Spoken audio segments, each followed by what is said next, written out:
Hello lovely people. Now recently, inspired by some great historical dramas, I have got very into researching the scandalous history of my family. Some very, very uncomfortable things. Some quite fun, mainly a shocking number of child marriages. So I thought we could all have some fun delving into history and roasting my family members. If you aren't my actual family member, don't panic. None of the people mentioned in this video are within the 3 generations above me or alive within the last 100 years. It's a shame because one of my great-grandparents should absolutely be in this video. Lucky for them, they made it into the 1900s, so they got cut. Love affairs, intrigue, being eaten by packs of wild dogs. I'm also going to be sharing with you my new DNA test results, which are different from the ones I previously took.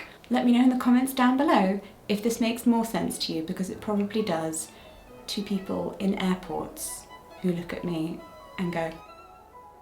So, one fun thing I have learned from my heritage is that if you go up the female line, you can actually increase the generations quite rapidly because women tend to get married quite young, have babies young. Whereas if you go up the male line, it takes you a lot longer to increase those generations despite going back hundreds of years because, you know, men get to wait to get married. Although not all of them.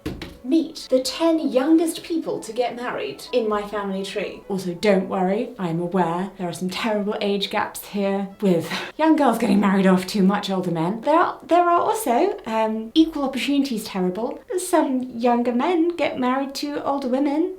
This video would not have been possible without today's sponsor. I am so excited to have partnered with MyHeritage to go on a journey of uncovering my ancestry and the extensive history that came before me. Now, MyHeritage is a very easy to use, no fuss DNA kit that takes just 2 minutes to discover your origins, new relatives, and uncover a world of ancestral intrigue. Or in my case, scandals. Science really is fun. Who would have thought you could learn so much from a cheek swab? Well, we'll get into that. First, let's get into my results. My DNA results are ready to go. Jessica, ready to explore your ethnicity? Dun dun dun! Ooh, 56.3% Scandinavian, 34.7% Irish, Scottish and Welsh, and 9% Baltic. Huh!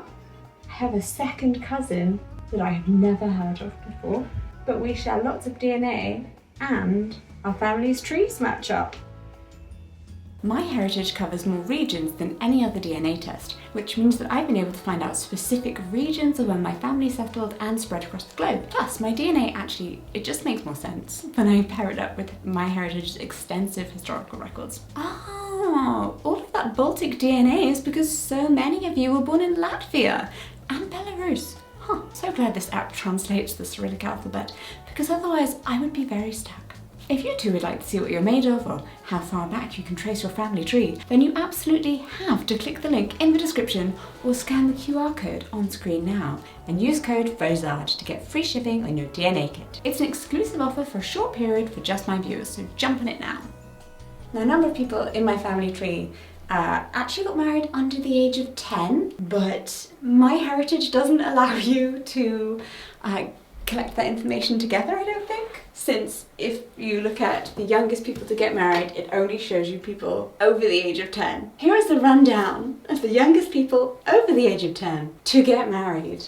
Firstly, Sir John, Lord Maltravers, 1st Baron Arundel. He's my direct ancestor's uncle / my direct ancestor's brother. He married in 1358 when he was 10 years old, Eleanor Maltravers. She was 12. She's here. She also made the board. And I feel like I shouldn't congratulate anyone on making this board. Not a board you want to make. In 1411, we have Lady Isabel Spencer. She's the Countess of Worcester and Warwick, and she was married at 11 years old to a 17-year-old. In 1364, we have Lady Alice of Fitzalan of Arundel. She was 11.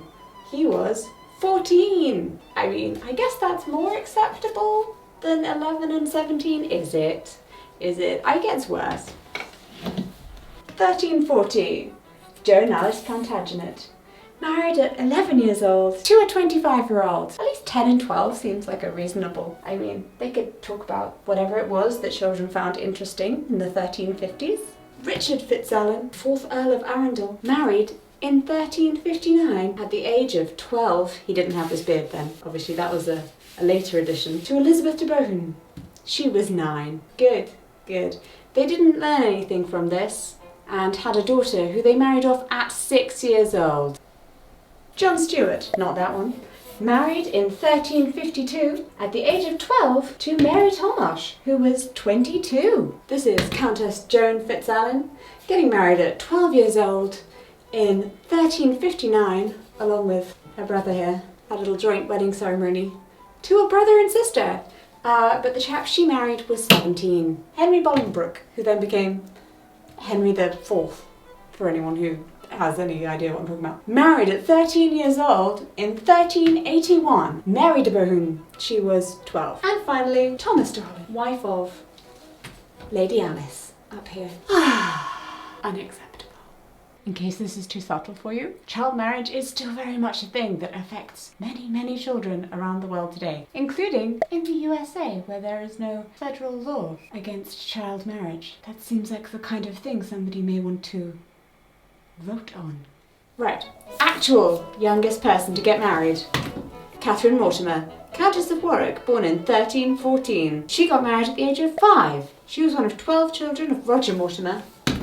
Him. Catherine's father, Roger, was a very rich and powerful English nobleman who was at one point imprisoned for leading a revolt against King Edward II down here in what became known as the Despencer War. Edward II here was known for his close and controversial relationships with other men. Sure, flag, Edward. Congratulations. Including Piers Gaveston, who had joined his household in 1300 and was married to his favourite niece, or one of his favourite nieces. And then with Hugh Despencer, who was married to the sister of that niece, so also his niece. It's a very small dating pool in the 1300s. Hugh here was married to Eleanor de Clare as a way to settle a debt the crown owed to his father. They did not think that through. When Eleanor's brother Gilbert was killed in 1314 at the Battle of Bannockburn, definitely a word I have said before, she unexpectedly became one of the 3 co-heiresses to the rich Gloucester earldom. She was rich, and in her right, Hugh inherited Glamorgan and other properties because, you know, she's a woman, so sucks to be her. In just a few years, Hugh here went from a landless knight to one of the wealthiest magnates in the kingdom. This is why you think it through when you marry your young children. All you wanted to do was settle a debt. Now you've got him in your life. Despencer even seized Tonbridge Castle under the misapprehension that it belonged to his mother-in-law, and then he relinquished it on discovering that the rightful owner was in fact the Archbishop of Canterbury. He's also known to have murdered people, and in his free time was an actual genuine pirate. Edward II was often criticised as being a bad king, but he also just seems to have been a bit lazy, really. Not that interested in being a king. He was the 4th son. He wasn't expecting to be king. And I guess you can't help who you fancy, even if it is a skeezy pirate. I can say that. It's my skeezy pirate ancestor. Edward here done his duty and married Isabella of France, who ran off and had an affair with the aforementioned Roger Mortimer. They took off to France to raise an army to bring against him and put his son Edward III on the throne. Edward II called on the people of England to show up and defend their king, and only 55 people turned up. Pirate chap and the king grabbed some gold from the treasury and ran off, but was soon caught. Hugh here was in fact hung, drawn and quartered, and someone actually drew a picture of it. You're very welcome I didn't put it on the board. And the king was imprisoned and forced to abdicate in favour of his son, who didn't actually get to do much ruling because Isabella of France and Roger Mortimer here were busy doing it all. Which brings us back to youngest person in my family to get married, Catherine Mortimer. Again, 5 years old. Her husband, the 6-year-old Earl of Warwick, Thomas de Beauchamp, who was in custody of Roger Mortimer, but also Catherine's cousin, so they had to get a papal dispensation to be allowed to get married. It's, again, very small dating pool. Anyway, they went on to have 16 children, the first of which was at least born when they were over 20 years old, so there's that going for them. Now, as someone who loves the idea of a big family, anyone else creep on those big family Instagrams? Yeah. I, of course, had to find out who in my family had the most children. The answer is Ralph Neville, 1st Earl of Westmoreland. For those of you who don't do history, it's pre the Tudors. Ralph here had 22 children. 22. 2. You did hear that correctly. From his 2 wives, obviously there were 2. What woman has 22 children? Don't tell me. I know there are some. He was an English nobleman of the House of Neville. And the 2 women that he married, first one was a sister of my ancestor. And then he married to a sister of a different ancestor. Also, he had so many children and everyone married everyone else that I'm related to. It's a bit weird when you think about it. Try not to think about it too much. Ralph's first marriage was to Margaret Stafford, daughter of the Earl of Stafford. They were both 18, so that's a nice match, isn't it? No one's ridiculously underage. Their children were Maud, who's being attacked by a plant, Alice, Philippa, John, who's my relative, Elizabeth, who became a nun, Anne, Ralph, who married my relative, and Margaret, who's not actually a nun. She just looks like that in the picture. His first family actually ended up being impoverished as they were disinherited for the family he created with his second wife, so absolutely winning at Father of the Year over here, Ralph. Margaret died when they were both 32, and 4 months later he married Joan Beaufort, legitimised daughter of John of Gaunt, Prince of England, sister of my relative. She was 19, living in France, and her husband had just died, leaving her with 2 young children. If you've been paying attention, you'll notice we're only up to 8 children so far. We've got quite a few to go. Their children were Catherine, married a lot, Eleanor, Richard. His son was Richard the Kingmaker Neville. He's very famous. This Richard was just famous for being his dad. Henry, Robert, important bishop, but we have no picture of him. William, George, no, John. Their names are very similar. John, George, Anne, Thomas, Cuthbert, amazing name. Joan, a nun, lots of nuns. Edward, little mark similar, don't they? Cecily, she's very important. She marries Richard, Duke of York, and she was the mother of King Edward IV and Richard III, who were the good guys in the Philip Gregory books. And I cannot describe how disappointed I am that my family actually descended from the Lancastrians, who are the bad guys in my favourite book series. So fun fact, his daughter, Catherine, is actually an ancestor of President Herbert Hoover from her second marriage. But her 4th and last marriage in 1465 was very infamous and known by contemporaries as the diabolical marriage, because she married John Woodville, who was brother of Queen Elizabeth Woodville. She's over there. Who was the Queen Consort of King Edward IV, her sister Cecily's son. Generationally, that's not right. Chronicler William Winchester referred to the match as being rotting revenge for both parties, as he was 19 at the time of their marriage and she was about 68. So, nonetheless, Catherine actually survived him as he was executed in 1469 after the Battle of Edgecote. So, on the orders of her other nephew, Richard Neville. I have to wiggle around a lot. This one here, he is the 16th Earl of Warwick, and her brother, Richard's son, during the Lancastrian rebellion against Edward IV, because again, the Lancastrians. Whether or not she was forced into her final marriage against her will is actually unclear. She was stinking rich though, and remained so, even after all of her husbands had died. But the unsavoury details of the marriage did add to the dislike of the Queen's family amongst the ruling classes, which greatly weakened the Yorkist dynasty. Other fun things. Both George and Edward married women called Elizabeth de Beauchamp, whose fathers were cousins, and they were stepsisters. Yeah, I know, think about it, it's weird. They also shared 2 younger half-siblings, Henry and Anne Beauchamp, who married the children of Richard Neville, because they really enjoyed making life confusing. Ralph here made a very fancy grave for himself and his 2 wives, but neither of them are actually in it, because they got buried with their own families. That's nice, Ralph.